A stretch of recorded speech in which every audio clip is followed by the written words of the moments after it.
That was a section of Dance of Death by Simulacrum, a trio featuring guitarist Matt Hollenberg, organist John Medeski, and drummer Kenny Grahowski, all brought together by John Zorn, who writes all the music and produces all of their albums, of which there have been 6 so far. I'm Phil Freeman, and this is the Burning Ambulance podcast. If this is your first time listening, welcome, and if you're a regular listener, welcome back. You can subscribe on iTunes, on Stitcher, or on other podcast platforms, and if you'd like to support us financially, you can do that at patreon.com/burningambulance. This episode features an interview with Matt Hollenberg. He's one of the most adventurous guitarists around right now, and he's got a lot going on. In addition to Simulacrum, he's a member of the band John From, with Liam Wilson of the Dillinger Escape Plan and some other underground metal folks. He's just launched a new instrumental metal fusion project called Shardik, and his longest running band is Cleric. They've been around for more than a dozen years, but they've only released 2 albums in that time, one of which, Retrocausal, just came out. Apparently, though, they've got 2 other records in the can, one of which is entirely made up of Zorn compositions from the Masada songbook. Matt has a lot to say in our interview about Cleric, about Simulacrum and working with Zorn, about Shardik and John From, and about the state of metal in general. He also talks about a very bad accident he suffered earlier this year, which made it impossible for him to play for several months. It's a really interesting conversation overall, and I hope you'll enjoy it. Here's a short section of a new Cleric song, Ifrit, from Retrocausal, and after that you'll hear my interview with guitarist Matt Hollenberg.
How long have you been playing guitar, and is it your only instrument?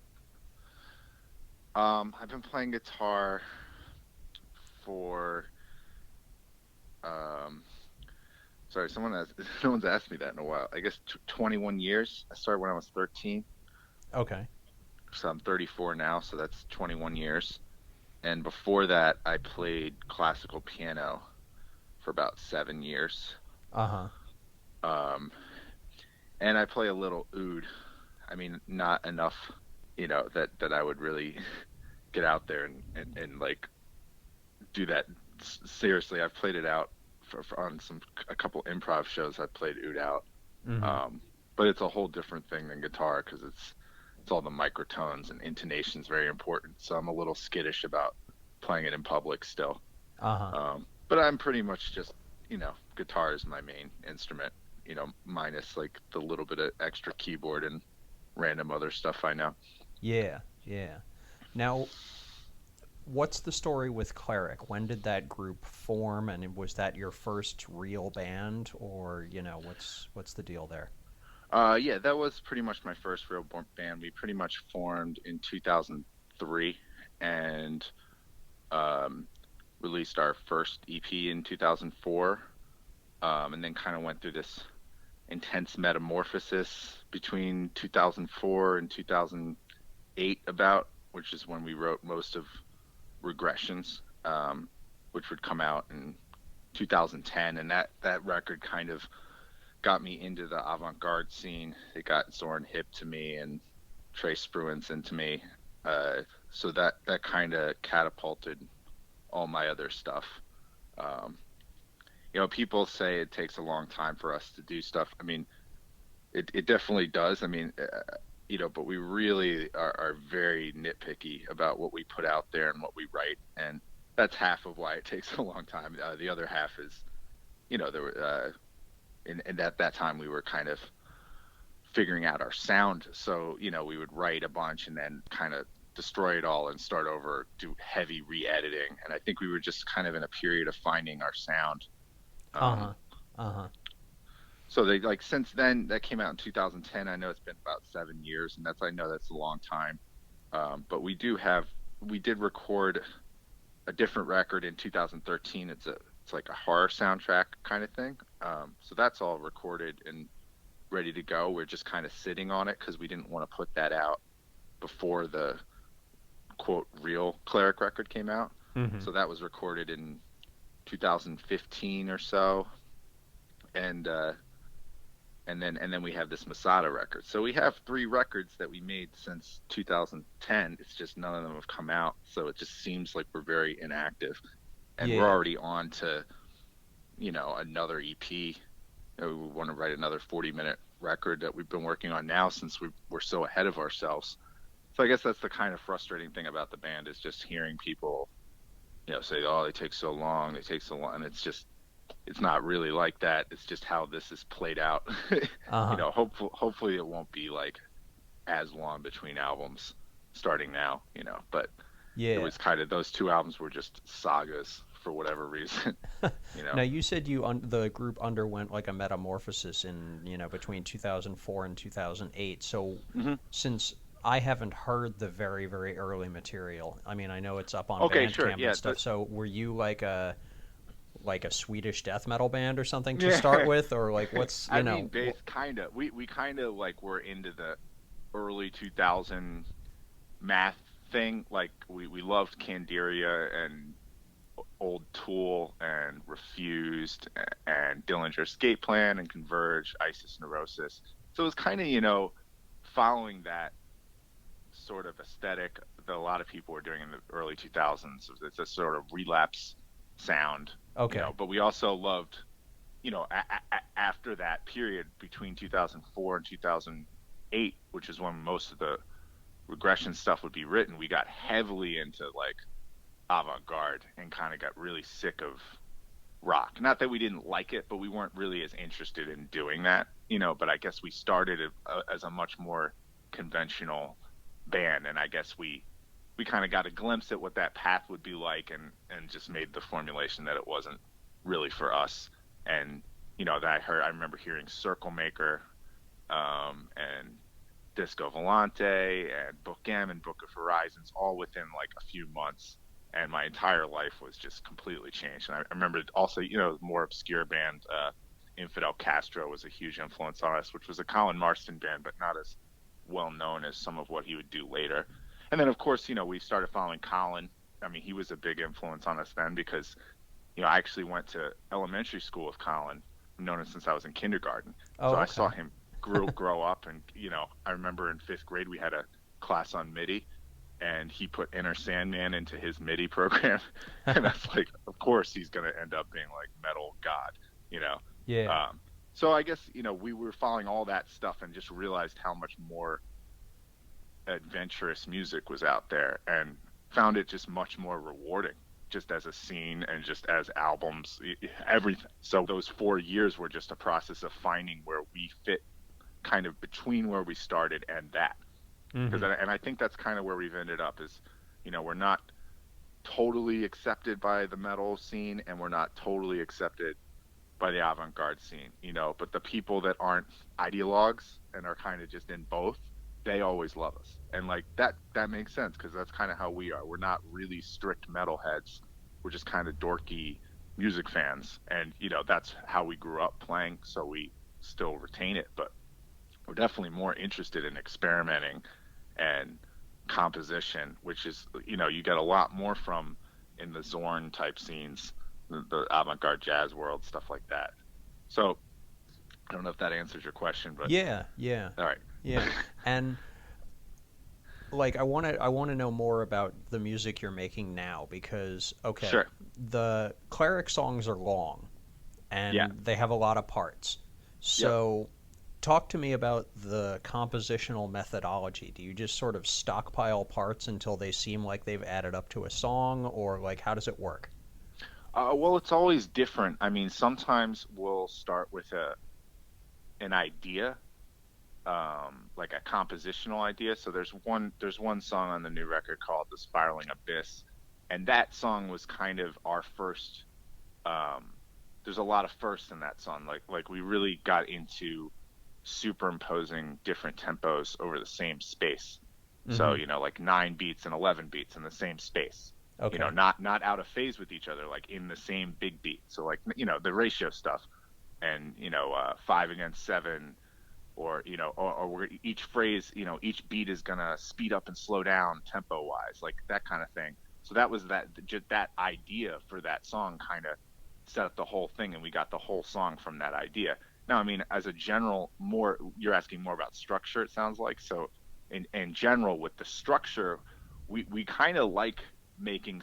I mean, with some exceptions, in general, we kind of enjoy making albums or that have songs that are little mini albums, almost like there's so much info in the one song that it's like a little record, Uh-huh. or a little movie, or like it's episodic kind of, and I guess that's what we aim for. I mean, why the songs are long. We like it to tell a full story, almost like you watched like it's an episode of a TV show or something. It's not just 3 minutes and you're out. We like it to go up and down and go on tangents, and we just like it to be adventurous. So, there's a couple songs on the new record that are shorter. There's a 4 minute one and there's a 6 minute one, and that's pretty short for us actually. But Yeah, yeah. um, even with those songs, they almost have as much information as the long songs. Like longer is the 6 minute song that easily has as much information as the longest song on the record does. So, I guess it's just about, we're really like try to avoid redundancy, I guess. And maybe we put too much information in our songs. I've heard that criticism, and I guess that's a subjective thing. I mean, I don't feel that way about it. I know certain fans don't feel that way, but I've heard people who say that who just, can't get into it. But it's the amount of information that we're comfortable with that gets us off. So we're writing for ourselves, basically. Yeah, yeah. Yeah. Do you worry that you'll get to the point where it's like, you're gonna need music stands on stage? No, no, because we it takes so long to get them comfortable that by the time we get them comfortable, it's like it's way past memorized. Like we won't like play a song, like they would just never. I wouldn't do that, and I don't think they would do that, where they would just oh, we don't really know this song, but here's the chart and we can read it. Like it would just never happen. Like we need to be completely comfortable and know it like the back of our hand before we're even willing to play it in front of people, because the way they're composed, if you drop any sort of beat, sometimes it's really difficult to recover. So there really can be just no question, and it does take it a lot of work. You need to play the songs enough times that it gets to that point. But I don't think we would ever really use music stands on stage. I mean, we had done that with the Masada stuff Mm-hmm. because we don't practice that as much. But when it comes to our own stuff, we won't play it until we're just way over practiced on it. And so there's no question of memorization. And a lot of people, the way everyone in the band goes about it is we each prepare on our own. So when we practice, it's pretty straightforward. No one's learning the parts in rehearsal because it would just never work. Yeah, So yeah. Yeah. So I looked for you guys on metalarchives.com and I found a different cleric, but there's no entry for you. So how do you feel about that in terms of, because so a Oh, lot I of take it people. as a compliment. We had a fan that tried to get us on there, and their response was just this snarky, like, "That's not a real metal band." And it's like, okay, cool, because I see Cleric as a bridge. I don't see Cleric as a strict metal band. I see Cleric as like squarely between, extreme metal and avant-garde, and like right in the middle, like and like far enough away from metal that it's annoying to certain metal people. Case in point, this Metal Archives crew, and far enough away from avant-garde jazz that it's weird to them too. So we're basically outsiders no matter what we do. And I'm not even trying to toot our own horn like, oh, we're so original. I know we're not like the most original, but we do things in a way that other bands don't do them. And we're bridging two things together. There's not that many people that do that in the way we're doing it. A lot of quote avant-garde metal stuff is very monolithic and one dynamic, and we definitely try to incorporate the jazz compositional language. We do reharmonization, we have interesting chords, we go up and down with the dynamic a lot, so when it gets loud, it's usually set up by something quiet. And if it's monolithic, there's a lot of tempo changes, so it's not redundant. Hmm. um, so I don't really care about those dorks. I mean, sorry to fire shots there, but it's just not a concern to me at all. I mean, it's expected almost. Yeah, yeah. No, But yeah, I I know very well about that other Cleric because they're more like a strict death metal band. But they formed in like 2009 or something. I mean, they formed after or maybe even after that. I mean, I think they formed after Regressions came out, and I guess they probably thought we were done, which is, a fair assumption given how inactive we've been. right. But we're about to come up with a bunch of stuff, so I Yeah, don't know. yeah. People. The thing is, it's association, so it's like people know there's multiple Clerics. There's also a DJ who's the most popular, and he's actually almost like famous, and he's way more popular than and he's just called Cleric, and it's just some DJ. So we get all these random people on Facebook sometimes. Like one time we got this influx of like 200 new fans from this DJ, and they thought we were all dance music. And I just made this funny post where I posted Alatriophagy's like 20-minute song from Regressions just to be like, oh, we're really good dance music. You guys should check it out. But, you know, I think, again, it's just association. People know we're associated with Mimicry and Zorn, and they just search that. And if they can figure it out. Yeah, yeah. Yeah. So, yeah, let's talk a little bit about Zorn because your relationship with him is pretty extensive at this point. Like Hmm. you said, Cleric has been performing Masada compositions. He plays on the upcoming Cleric album, and you guys have, there's all this stuff going on. So, I remember, getting the story from you at one point, but for the listeners, to this thing, tell that story. How did you connect with him? Well, it all starts, my whole like path with Trey and Zorn is actually kind of connected. It goes all the way back to 2009. I think it was January or February, and Trevor Dunn came down to Philly with his group Mad Love, that he had at that time, and he needed a bass amp. And the promoter, I was friends with the promoter at the time, and he contacted me like, "Oh, Trevor Dunn, I know you love him. He needs a bass amp. Can you help him out?" So I got James Lynch, the bassist at the time for Cleric. We used his bass cab, and I brought bass cab to Dunn, and this was the first time I'd met Trevor face to face, and I was like, just at that point in time, I was just obsessed with the whole avant-garde thing, like Zorn, Bungle, Secret Chiefs, Trevor Dunn. Like I just viewed them as the top stuff. So I just kind of told him, I love all your songs in California. Your music changed my life, that kind of thing.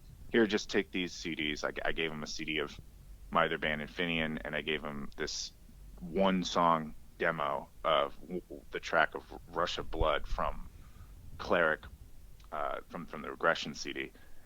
And I didn't hear from him for about 2 or 3 weeks. And then, just out of nowhere, he sent us a MySpace message. He's like, "Yo, I listened to this demo. You guys are fucking lunatics. I'm gonna show Zorn." And then he showed Zorn, and Zorn wrote us this really nice email. Um, and that was the beginning of realizing, like, oh, Zorn's really into this. And then the following week, uh, Trey had come to Philly and played the First Unitarian Church with Secret Chiefs 3. And we did the same thing. We gave Trey a demo of Rush of Blood. And then Trey was in this interview with Hard Times, that Onion-esque blog site. And Uh-huh. this was before they had like a shtick. They were just like a straight up, metal site. And they were interviewing him, and he mentioned that he loved our demo, but he didn't hit us up. So I reached out to him, and that's when he offered to sign us. And that's kind of when Zorn got that. After that point, when Zorn got the whole record. And I knew he liked it, but I didn't understand how much he liked it till he published a mix at one point online, like a playlist of songs that he liked, and he ended the mix with Rush of Blood. So I was like, oh man, he really likes it. So at that point, I guess that was like 2011 or 12 or something. Mm-hmm. And then Larry, the drummer in Cleric, uh, went into a, a Moonchild gig, um, in the city, Okay. and kind of just stalked Zorn. And it's like, oh, I'm in Cleric, and he stopped what he was doing, and he ran over to talk to Larry, and Larry realized, like, oh my God, he like loves the band, like really, really loves it. And that was when we realized how much he loved it. And this was, I guess, probably early, mid 2013 or spring of 2013 or Mm-hmm. something. Yeah. And then Yeah. that fall, we went on a national DIY tour, and our first gig was with Car Bomb at Grand Victory, and Larry invited Zorn out, and that was the first time I met him, and he stayed for the entire show, and he was blown away. And then he asked us to do this Masada track for the town hall show that was coming up in March of 2014. So this was, to me, this was everyone. I mean, in the band was like, "This is it. This is our chance." And we just went all out on this one track. I mean, it was only 30 seconds if you just played it down like as written on the sheet. But we Uh-huh. just went nuts on this thing. We like reharmed it. We made this crazy convoluted arrangement. It's like 9-minute piece, and he flipped. And then he offered us a full Masada record like at the end of that gig, and which was a dream come true. And that was kind of the beginning of my path with him. And 2 weeks after that, he asked me to do Simulacrum. So 2 weeks after that, he was like, "Oh, I have an idea for a prog metal organ trio, still in development." And I didn't really know him that well, so I was like, maybe he'll do that. That's nice. He asked me. I don't know, but I didn't really know what to think. But Uh-huh. literally 2 weeks after he asked me, he had the score for the first record, and I'm just like, you're freaking crazy.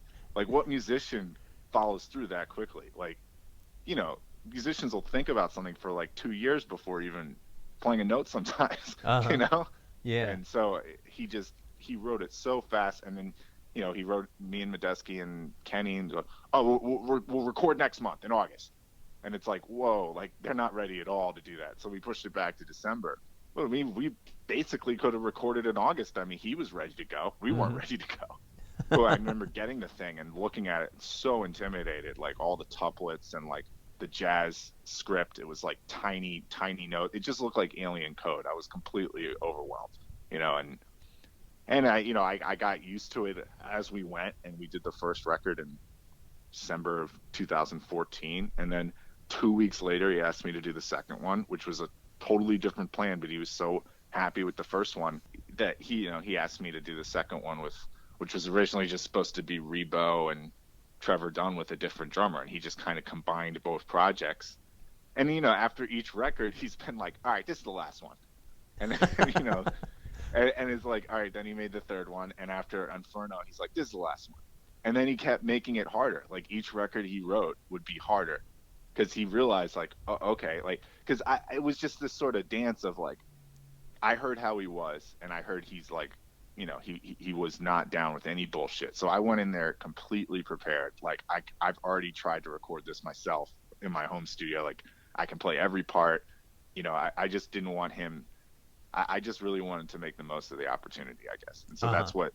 So each record I had that mentality of like, oh, he thinks I can't do this stuff, like Painted Bird, the fourth record for Simulacrum, was kind of like his way of being like, oh, well, that's nice, you got the metal riffs, but here's some real like crazy advanced jazz, like, can you play it or not? And like I could play it, because I mean, took me literally 3 months every day practicing, like, was not easy.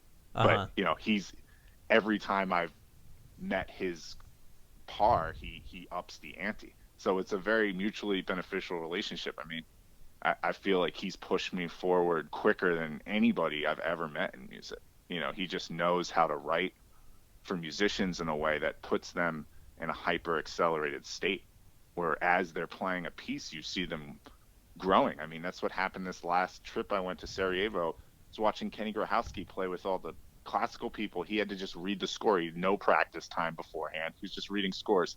And you could just see him growing as he was playing the piece. It was amazing. And I think that's the way Zorn is. It's almost more about the musician's growth than it is about, is everyone going to like this? It's not really considered as much. And I guess I have a lot of respect for that with Zorn. I mean, because what musician would get as far as he did and then just be like, I don't even want to play. I'm going to give all my stuff away here. I'm going to get a big community together, the best musicians I can find, and I'm going to just give them my stuff and cultivate their careers as if I'm their manager. I mean, a very rare quality in my opinion. I don't think most musicians, if they would get to the level of success that Zorn got to, would just go back and give it right back to the community. I mean, that's inspiring to me, you know? Mm-hmm. Mm-hmm. Yeah. Yeah, and that's kind of what he's doing with, or what he's been doing for a while now with the Stone as well, is my understanding. Is Absolutely. it's just, an artist basically takes over for a month, Yep. and books whatever they want, and he just kind of stands back and lets it happen. Yep. Yep. Now, Yeah, it's amazing. when you recently performed the Masada music at the Vanguard, and Yes. you guys also was Cleric also on one of his Bagatelles shows or something like that? Like No, where? that I did a quartet where it was me and the guitarist Nick Millivoy, Oh, okay. um, Yeah, I know and Nick. Yeah. Johnny DeBlas from Xevious, Uh and huh. then Kenny Grahowski. And Okay. it's not, it's kind of a band that just plays when there's a Bagatelles thing. Okay. Okay. It's not exactly like, and I don't really know what his plan is with the Bagatelles, like if he's going to record them all. I mean, his strategy right now is, scarcity. Like you can only see this if you come to the show. There's no recordings of it. If Uh you huh. don't come to the show, you don't see it, period. And I Right. think that's worked out well. I mean, a lot of them are sold out because of that. So I think that's a good strategy. I do think it's some of the best stuff he's written. I like it more than Masada. I think it's unbelievable stuff. So I do hope that he records it eventually, because I think it's worth recording. It's very futuristic. I think it's a whole other thing from what he's done. Yeah. Yeah. Uh, I was recently talking to Tyshawn Sorey and oh, nice. up at the Guggenheim because there was a Bagatelles thing there that he was on, and he said he goes out of his way to play things differently from night to night. Tyshawn does when he's with those groups. Oh, He yeah. he goes out of his way to say, okay, how can I change this up and not do what I did yesterday? You Right, know, right. and I'm Zorn not seems to surprised. really indulge him in that. He says to him like he was telling me that he said that Zorn basically says to him like feel free to like challenge the rest of the ensemble with what you're playing, like go the opposite direction, do whatever, you know. Right. And I mean, I think that's kind of the point of the material is it's so challenging, compared to Masada, which is almost like folk music in a way. Mm-hmm. It's like kind of folk Jewish jazz.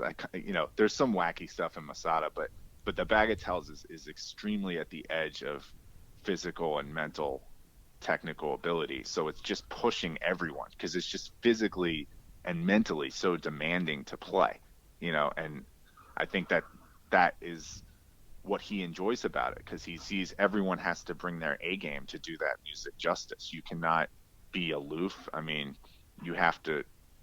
It's each, sometimes like each beat is a different tempo, and they have to all relate the right way. And the last, like I remember when we did Skirball, Millivoy and me, like, a few months ago, there was this one thing I was doing wrong on the score, and he was like, "Oh, you're doing 5 against 2. It's 5 against 1."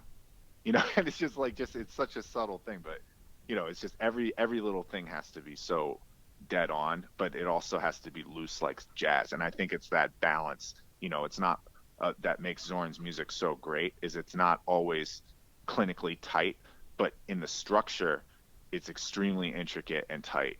But Mm-hmm. within the structure, there's so much looseness and sort of like this free improv type feel. And I think that's why Zorn's music works so well, is the balance of those two things. If it was just clinical and to the grid, it wouldn't work as well. You need that feeling of like this is happening in the moment and it's super intricate, and I think that I'm very inspired by how he's able to do that, because I don't think, just taking Cleric, we're much more like planned out than that. I mean, not, Mm-hmm. we wrote a lot of improv into the Masada, but our original stuff is not a lot of improv. It's very composed. Yeah, And yeah. yeah.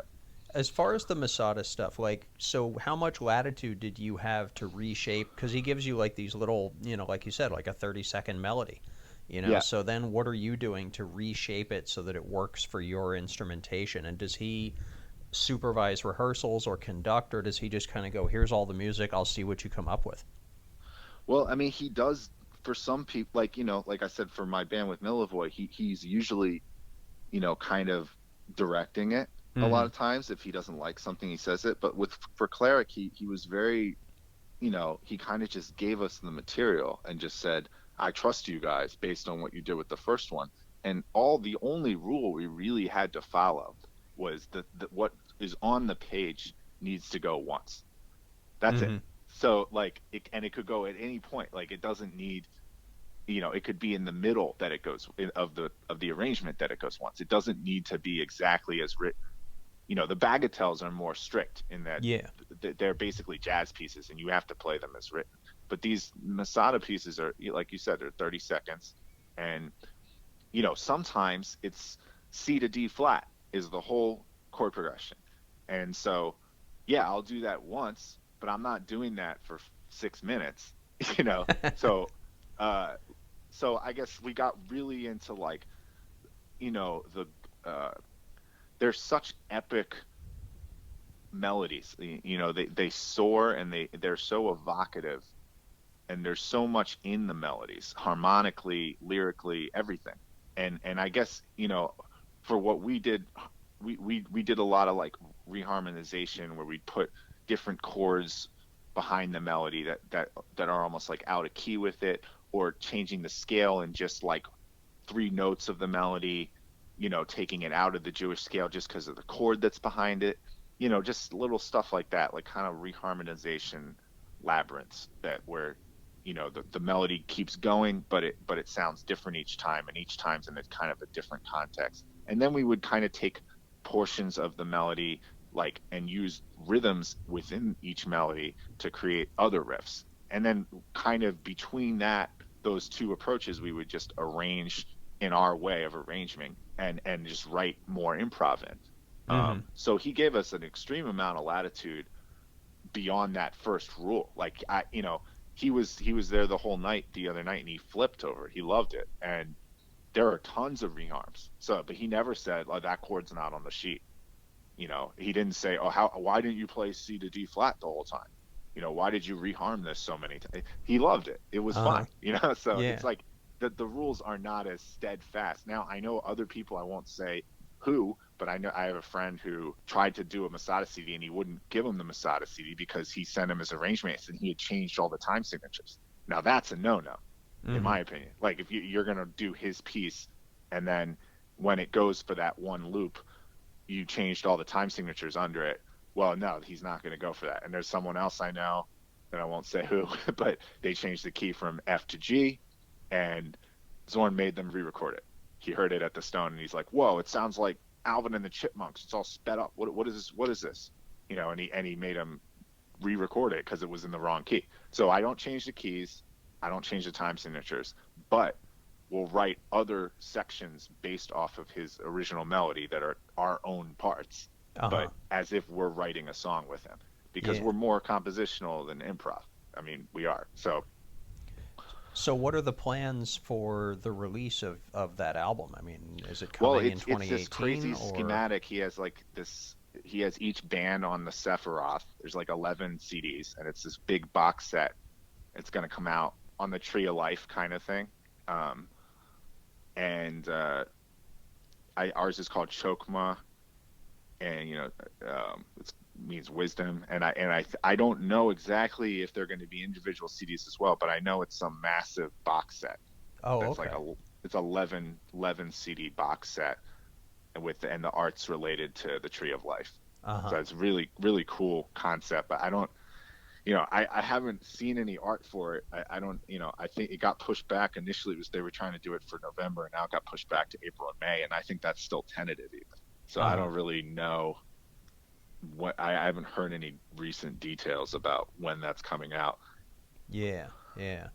Now, how steady has Cleric's lineup been since 2003, 2004? Is pretty much everybody the Well, same, it's or? pretty much everyone's been the same, but we've gone through three different bass players. So the first bass player we had was Chris Windell, and then he left in 2006, and then James Lynch came in, and James Lynch was in it for about 6 years, and he left in 2012, and then we had Dan Kennedy come in 2012.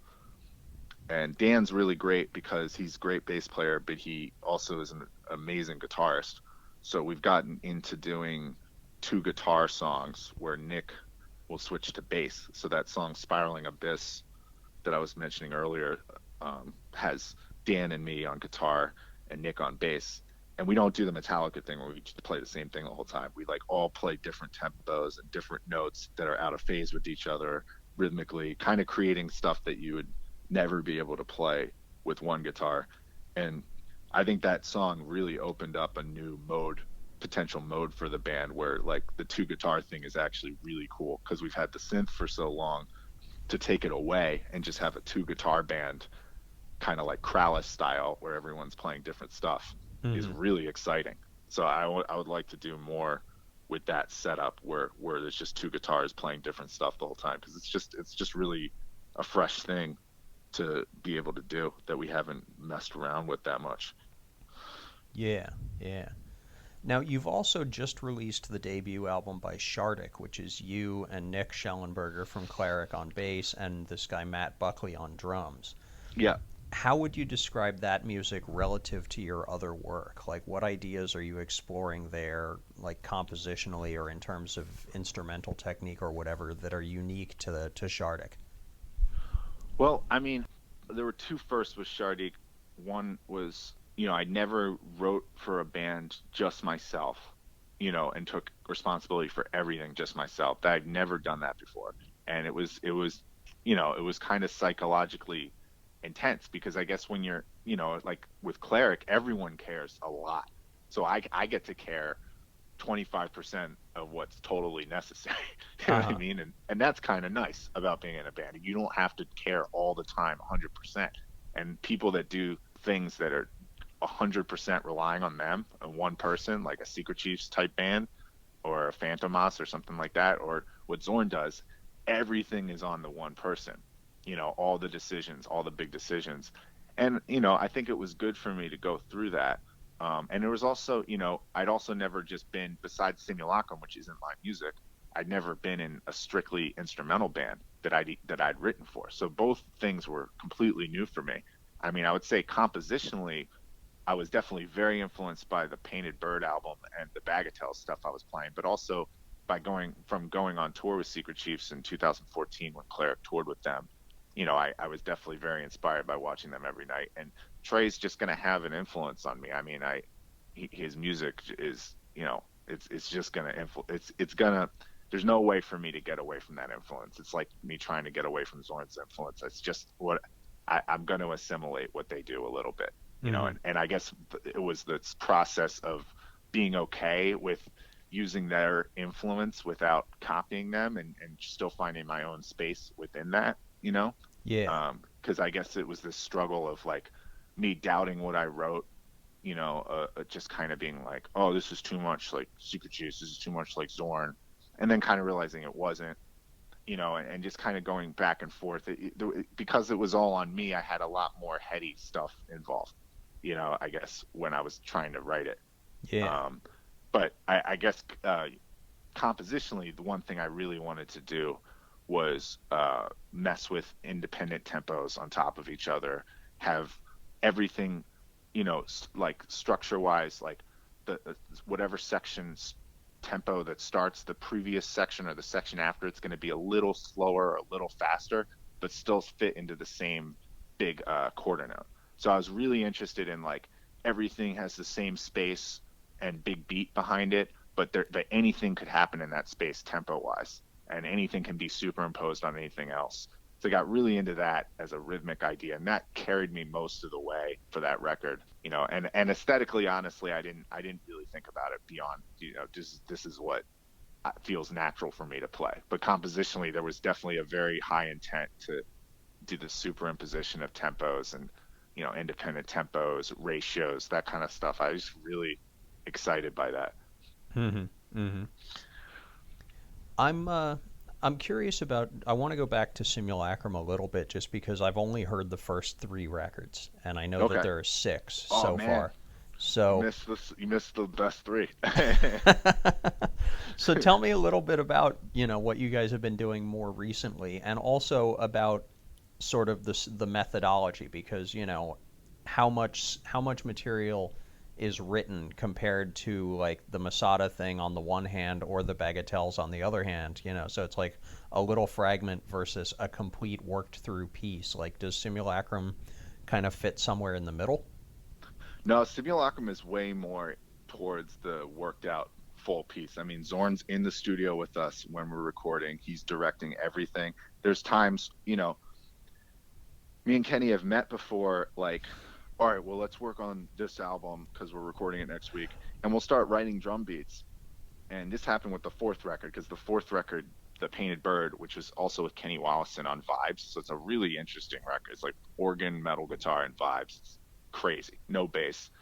But when we were doing that, it was like, oh, let's make this beat. This is really cool. Why don't you do this beat? And then we get into the studio with Soren, and he'd be like, Kenny, what the fuck is that beat? What are you playing? No, you're not gonna do that. And he would just nix all the beats, and it's just like, all right, this is like, and like a song that I would think would be heavy, he'd be like, no, let's do this all clean. Or a song that I would think would be clean, he's like, let's do this really heavy. And it's just like you just have no idea, because he's really making those decisions. I could make a decision like that ahead of time, but it's pointless. Like, so I realized after a while, just get it in your fingers and don't make any other decision, because it's almost like counterproductive.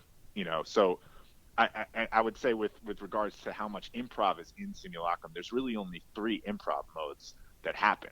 One is events, which are all over the first record. Those are those sort of jittery. He has them in all his music. It's just like these 10 to 15 second glitchy things where no one's playing in time and everyone's doing these awkward rests and just like mumbling, kind of Yeah. ensemble mumbling. I guess.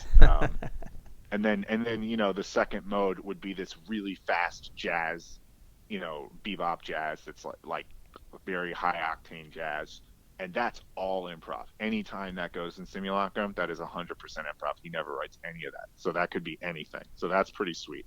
And then the third mode is vamps, where Zorn, and obviously those are written vamps, and most of the time with the vamps, there's a blowing form where it's like this will happen 8 times and this will happen 16 times, then 8 again, and then repeat that as the form, and it's just riffs that you solo over.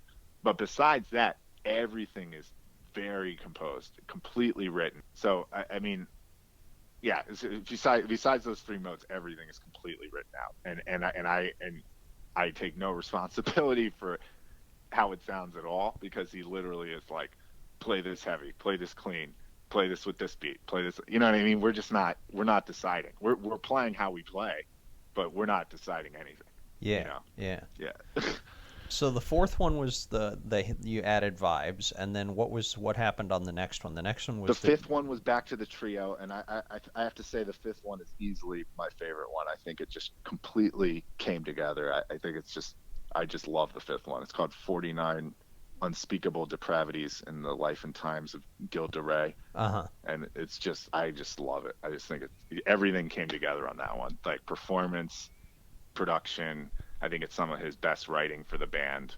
Because there's times on the other CDs where you could tell, like, all right, he had this piece and he got us to play it. Whereas like with the fifth one, you could tell he wrote for the band. Uh-huh. It's just such a perfectly written CD. And then the sixth one, the Garden of Earthly Delights, is a quartet, and that's what Trevor Dunn added. Okay. And that's a lot more. That's I use a Strat on that one. It's a lot more clean guitar, much more atmospheric, not as like metal sounding. It's more like his atmospheric avant rock stuff. It's way less metal than the other ones. Uh-huh. Um, Uh-huh. And is there a plan for another one? Because I know Moonchild I mean, did he said 7, no, so. and then when we played this recent gig in Sarajevo, he got into the head of doing. I mean, I don't know. I don't even want to say anything because I don't know. I mean, it seems like there might be another one, but I also couldn't. I don't know. I really don't know. Yeah. I know he wants to do a live album. That doesn't seem messed up to say that. Yeah. So maybe there'll be a live album. I think we want to do a Europe tour and record it and then make a live album. Cool. Um, but there may be another original one. But he I don't know. Yeah, because it seemed like with Moonchild there was like a planned life cycle almost, Oh because. yeah, I think well, at the beginning of the band, he was like, we're only gonna do one. Then after the second one, he's like, this is the last one. And then he wrote the third one, and then he's like, we'll do 7 records. And then after the sixth one, he's like, that's it. I don't want to do any more. But then like after this last show we had, in Sarajevo Jazz Fest, now he wants to do another original one. So I have no idea. But then it's like he's said that before and then not done it. So I Right. just really have no clue. Like I could not tell you. Yeah. I mean, I'm doing another record for him in December with Lodge, Julian Lodge, called Insurrection. Right. I was And just going to ask about that. Yeah. right, and so that but that's not Simulacrum. That's him. He's making another band with Kenny and me, but it's Trevor Dunn and Julian Lodge. So he's not considering that Simulacrum. He's considering that like a tangent. So Right. now he's booking shows as like with that band, but that has nothing to do with Simulacrum. I mean, there's some Simulacrum-esque stuff, but more towards the Painted Bird, wacky jazz, Nova Express angle, less towards. There's not a lot of metal on the Insurrection. I mean, I don't want to. I don't even know what to expect because we haven't recorded it yet. But just it seems to me from the score that it's not very metal CD. It's more twang jazz. Right. Yeah, because Yeah. Julian is not somebody I would expect to be in Zorn's like orbit. Oh yeah. Well, I think there's something about the way Julian. He's just so sweet and warm sounding. He just has the most beautiful sound, and it's the polar opposite of me, where it's like you're gonna hate me or you're gonna like me. I mean, there's not like a lot of middle ground there. Like, and I think what he likes to do is put people together that like it doesn't seem like it makes sense. I mean, that's why he wanted Cleric to be at the Vanguard. When he first told me about that, I was like, all right, man. I mean, we can do that, but $30 and one drink minimum. I mean, you're not going to get our fans from Brooklyn to come out. I mean, I was just skeptical of the whole thing, but it went great. You know, Mm-hmm. like, and I mean, and he wanted to do it because it was the wrong thing to do. Right. Because it was like, well, you can't do that. It's almost like he looks for those things that are so ridiculous. That's like, what? That doesn't even seem like it would work. He's like, no, it will, and like he knows that it will, but no one else seems to know that it will. So I think that's why he wants to put me with Lodge, is because oh, this will be great. Julian will play with this aggressive guy, and then Matt will chill out a little bit. It's like it's a two-prong agenda there. It's like he wants to stretch me in that way that I'm not used to being stretched, in the same way with Julian, he wants to stretch Julian in a way that he's not used to being stretched. You Right. know? Right. So you obviously had been working with Zorn for a little while when this new Cleric album came together. So Oh yeah, yeah, definitely. what do you feel you took away from the one that impacted the other? Like how did. Well, okay. So I think you could definitely hear um, the last 2 tracks on Retro. Triskaidekaphobe and Grey Lodge, the track with Zorn, are all post Simulacrum. And I think you can completely tell. I mean, the harmony is a whole different thing. There's more improv written into those songs. The structure is way like more convoluted. Not that the other songs aren't, but they're more like on the prog metal tip structure, less like boxy, which is sort of Zorn writes in boxes. Mm-hmm. And I think I can just hear that I had already gone through Simulacrum. Like I could just tell on those two songs because the notes I'm playing, like what I'm choosing to do, he pulled me a little bit to the left. I mean, he did. You could just tell. So I mean, I guess how many have we done at that point? Yeah, I guess no. It was like it was after the first three. So Okay. Okay. yeah, but Yeah. I mean that's still enough of an effect, Sure. that it Yeah. yeah. So let me ask about the John Frum record because, Okay. as odd as this sounds to say, like by your standards, that's almost a conventional death metal record. It is. Yeah, And I mean that was the that was pretty much the goal. Yeah. I yeah, mean, and it's also I guess with John Frum, no member leads that band. It hmm was like a garage metal band. We would meet in Liam's basement and just write for 3 hours, and it was what it was. And I totally agree with that. I have no problem when people say that. I mean, it's a fact. But I guess for me, like Colin's music and Mick Barr's music and Gorguts and Nile, like I do like that style, and so it was interesting to me to play with people where it's like we kind of just did pick that aesthetic, and like the little other elements that would get added into that were kind of just incidental, like that it's just because that's the way we play. But I agree, that is not the most experimental record, but I'm still proud of it, hmm because it's not like everything has to be that experimental 100% of the time. Sometimes you could just make something that's solid, and it can still be fun. right. But I And I will mean, say that like I don't think anybody John Frum is like, yep, that's it, nailed it, we're the best. I don't think any of us are like that. I think it's just like this is like an exciting thing because we're still finding ourselves and we're still finding each other, and I don't think any of us are satisfied that like that's we're done now, not that kind of thing. I think we're excited to do more out stuff moving forward, but it's never going to be like Cleric. I mean, but no, but at the same Cleric. time, I mean, it's only conventional death metal in quotes, like by the standards of your other stuff. I mean, it's not like you guys don't sound like Grave or something. You know what I mean? Oh, right, right. Oh you know yeah, no, we definitely don't sound like Entombed. It's not like Cannibal Corpse level. Exactly. Yes, Yeah, it's no, you're still. I right. mean, Yeah. it's still you and a guy from Dillinger and some other dude. I mean, it's there's definitely weirdness there. My next question actually is: I understand that you were in some kind of an accident and have only recently returned to playing. So what happened exactly? I had a really nasty fall. I was in this basement, um, of a venue, and it was concrete basement, and I was running, and I tripped and fell, and tried to catch my fall, and ended up tripping a second time and compounding the force, and fell right on my right wrist. It broke immediately, and then my left shoulder came down even harder, right on the humerus bone, which connects the arm to the shoulder, Mm-hmm. and that shattered. And I Jesus. couldn't I couldn't move my left arm. Like I was at the emergency room. They're like, please hand me your wallet, and I just couldn't even move my arm, and I was just freaking out. And and it was at the sound check for this gig that I was playing with Infineon, and I just had to they just had to play without me. It was crazy, and I was in shock. I mean, I had to have a cast all the way up the right arm, and then I had the left arm all in a sling, so I couldn't feed myself, I couldn't wipe my butt, couldn't masturbate, couldn't itch my face. I Uh huh. literally was just like, I needed nurses to come bathe me.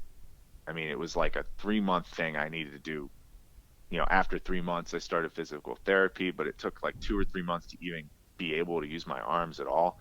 And I still have really brutal pain in my left arm. And if I play for too long, it really sucks. It like really hurts. Mm-hmm. And I'm trying to do my exercises every day, but it gets demoralizing. It's been almost like 5 months, and it's still like I can't. My left arm is still pretty messed up. I mean, it's not what it was. I can obviously play now, Yeah, but yeah. they don't feel like healed at all. They feel like 75, 80%. And I guess it's just a daily struggle of like, all right, this will eventually heal. Just thinking that, because it's kind of demoralizing that it's been as long as it has, and I haven't moved forward really. Right, You know, right. and I mean that's not true. I've moved forward, but I guess it's just I didn't realize how this might be like a year and a half type of thing. And I Yeah. guess that's kind of scary to me. And then the scarier thought is this even ever going to heal? Is this just always going to feel like this? I mean, Mm-hmm. can I just, because, if I play for 3 hours standing up, I just have to stop for the rest of the day. It didn't used to be like that. I used to be able to play for like 8 and 10 hours, like no problem, and I don't know, that worries me. I mean, Yeah. but I did notice from, you know, I, I was, I called Zorn when it happened and was freaking out. I canceled everything, and he really helped me. He's like, this could be a blessing if you see it in the right way. And I did notice my improv got completely better when I started to play again. After those 2 or 3 months, my improv was like, I was like a different person Uh-huh. on when I would improv. Like, before the accident, I would be very jittery, kind of moving around with no destination. After the accident, I'm much more able to like assimilate negative space and wait when I need to wait, which is very important in improv. And those destinations, you have to listen almost closer than when you're moving around. You know, Yeah, um, yeah. and I definitely gained much better pacing and listening abilities. And I thought that was very interesting because I didn't actively try to get better at improv. I wasn't working on it or anything. It just happened from the experience. So, and Zorn said he noticed too. I mean, I just think I'm just much more lucid with it with the improv than I ever was. And I don't know. I couldn't tell you what happened exactly. I mean, maybe pain is growth. I don't Mm-hmm. know. Mm-hmm. Yeah. It's just a psychological, break or a psychological adjustment or something. Right, So, right. so you're in obviously you're in a bunch of different projects because we've just been talking about all of them. Mhm. But are you making any money? Are you working as a full-time musician at this point, I or do you am, have believe it another or not. job? I mean, I Or would. I'm gonna plead the fifth on my yearly income just right? No, because I'm it's just curious embarrassing, about but the it does pragmatic side actually of it. work. No, So, it does actually work. I mean, it barely works, but it does work. uh huh. Now, I'll add a caveat. Without Zorn, there's no way it would work. So I'll just be upfront about that. Uh Like, Zorn is the reason it works. Like, you know. So I get to do my own stuff because the Zorn stuff is, you know, pays well, and right. that's how I'm able to do everything else. If not, I would, in the first part of this year, I had an AV job at Columbia, so it was not like working in the very beginning of this year, but I had enough going on in this end of this year, and it's carrying me enough to the next stuff that I have next year that no, I don't really need to work, which is nice. Like, I'm not gonna lie, that's definitely nice. Yeah. And Yeah. but it's the thing too of like, okay, so now you achieved it. Now you're not working. Now you're freelance. Now you're making a living as a musician. So don't sit here and watch TV all day. Like, practice and make more music. Use Mm-hmm. this time as precious. And I think that's the sort of struggle, is like, because it's easy when you gain the time to be like, hell yeah, I don't have to work or do anything, and it's no, you have to work harder. That's the whole thing. That's how I believe it works. If if you gain this time and this privilege of having this free time, that means work even harder. Right. And Right. Which I that's think, kind of I the mean, that's the way Zorn has run his life the last 40 years or whatever, right? I mean, he has no yeah. kids, he has no, No, nothing. He's just he's this, just doing albums yeah, and shows. Yep. yeah, and running Zodic and running, the Avant books that he puts together, and like, it's just a constant flow, you know. Yep. Absolutely. And I mean, to the some degree, like what you were saying about how, you know, the stuff you do with him allows you to do something, you know, to do the other stuff. I remember hearing a while ago that, you know, that's sort of the deal with Zodek as well, is like the records that he himself makes sell just enough that he can put out all the other records that he wants to put out that aren't necessarily going to sell more than like 1,000 copies or something. Definitely. Yeah, and I think, I think he also, all the festivals he does pay very well for him, and I think that helps him fund the label. I think he might have some backers in Japan, as well. So I think, I mean, he has a model. What very impressive about Zorn is he figured out a model that is such a well-oiled machine, and takes care of so many musicians' lives and livelihoods and allows them to be creative. And I just don't think there's many people in the world like that. It's very rare to me. Like to A, have that level of selflessness that you would give that back, and then B, be smart enough to figure out a model that would actually make it work for real in the world. Mm-hmm. Not just talking, but actually affecting people's lives in the way you want it to. I mean, I'm kind of in awe of him sometimes because he has so many talents that I'm just like, how are you even doing this? I don't even.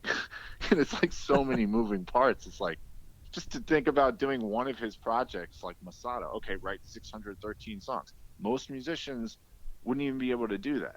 You know what I mean? Yeah, Like yeah. like all with the same two scales. Don't be redundant. Oh Jesus. I mean, like just that alone is insane. And that's one thing he did. Uh-huh. I mean, so I think he's going to go down like as like Zappa went down, maybe even more than that. I mean, because he's more prolific than Zappa is. He has 4 times as many albums. I mean, you could argue about the quality, but you can't argue about how prolific he is. It's undeniable. You Mm-hmm. know? Mm-hmm. Yeah, yeah. It's sort of like, you know, the guy that I always think of is Anthony Braxton, who is just constantly composing, constantly conceptualizing new music, you know, Right. teaching, running ensembles, you know, Right. doing all this stuff, you know. I mean, we're just lucky to have these giants alive and showing us what the deal is, because I think people in my generation were growing up in a culture and a musical economic environment that's just extremely bleak. And if you didn't have those people out there holding the torches and showing everyone, what the right things are to focus on, what like that it is possible to do, I don't know what the future music would look like, to be honest with you. Would it Mm-hmm. just be DJs? I mean, like that's what we're looking at, right? It's just DJs. I mean, that's not cool to me, you know? Yeah, yeah, So yeah. we're really lucky in a way that they're out there. Uh-huh. Uh-huh. So I guess my last question is something that's been on my mind for quite a while. Um, because I mean, I've been listening to metal since, you know, 1982 or so, you know. Nice. And like over the What was the last first metal band you listened to? the first Judas Priest, Hell yeah. I came in with They're Priest. awesome. And I mean, They're still great. it's funny because I came in I was my thought was always that Judas Priest were the album band and Iron Maiden were the tour band. Like Right, that makes sense. I always thought Judas Priest's recordings were a little better than Iron Maiden's recording. I don't know. yeah, and then Yeah. Maiden are just unbelievable live. Like I saw them 5 times between 2003 and 2010. You Right, it's know, like the greatest show ever, basically, right? yeah, Yeah. they were insane. You know, Yeah. but here's my question though: is like over the last 15 years or so, I think, because I think of this as a 21st century phenomenon, and it goes back to what we were talking about in the beginning of this conversation. Extreme metal has gotten further and further away from what I consider to be the musical roots of metal. Like the blues is just gone, you know, Oh and yeah. Oh yeah, yeah. dissonance and radical juxtaposition and all these sort of ideas have been embraced that can be highly alienating to a conventionally trained ear. Well, So, yeah, no, where do that's you true. see it going, and how much farther out can it go and still be, you know, accessible to a normal a normal human ear, I guess. Well, I think the whole thing with extreme metal is it's supposed to make the conventional person feel that way. In a way, it's almost more political than musical sometimes, when it's almost like, like, look what we're getting away with. Doesn't this bother you? Like it's almost like supposed to poke those people, and in a way, metal needs both. If everyone goes down the dissonant thing, there's no contrast left in music and everything is redundant. And then yeah, then it sucks. And I think we are kind of getting to that point of like, how far can we really push dissonance? Because we're getting to the point where it's redundant, and that means there's maybe a setup now that could contextually that could take place that would swing the pendulum the opposite direction, you know and but I also think, you're just talking about generational stuff too. Like, my generation just did not grow up on the blues, caring about the blues.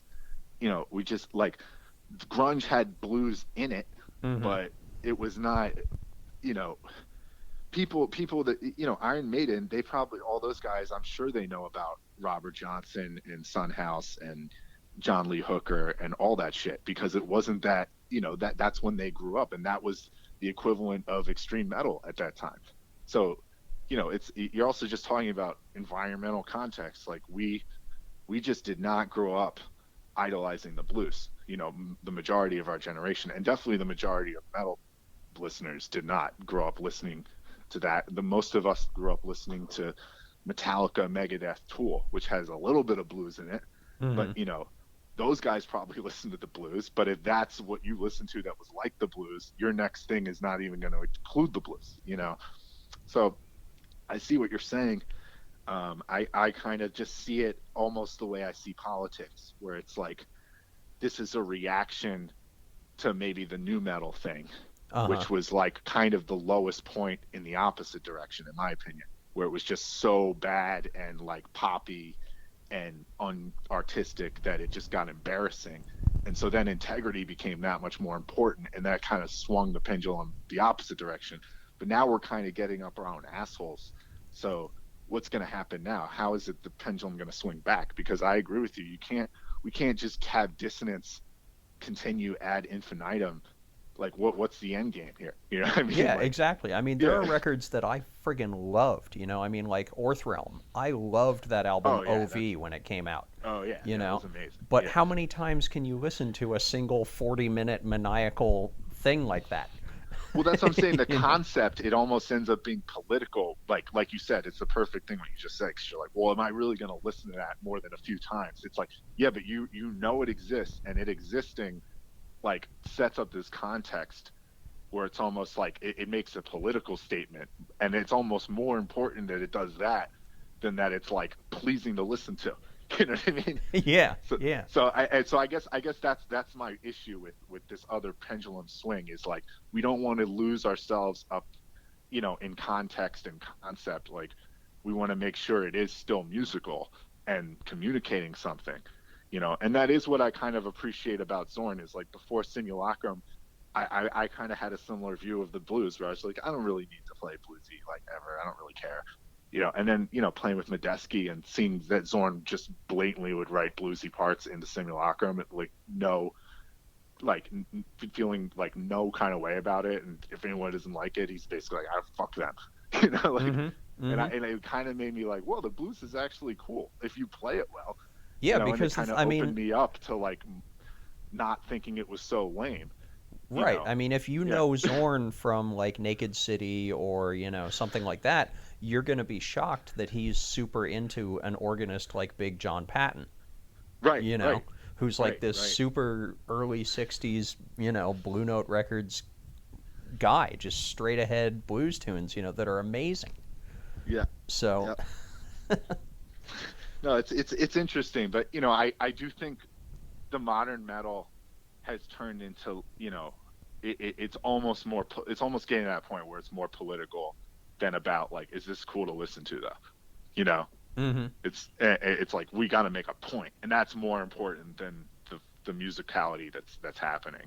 And I guess, like, my ultimate is to make that point, but to also have it be accessible and musical somehow, you know, Yeah. Yeah. to not just like lose ourselves, up concepts ass, you know. Exactly. Exactly. Yeah. Yeah. Okay, that was my interview with Matt Hollenberg of Cleric, Simulacrum, John Frum, and Chardique.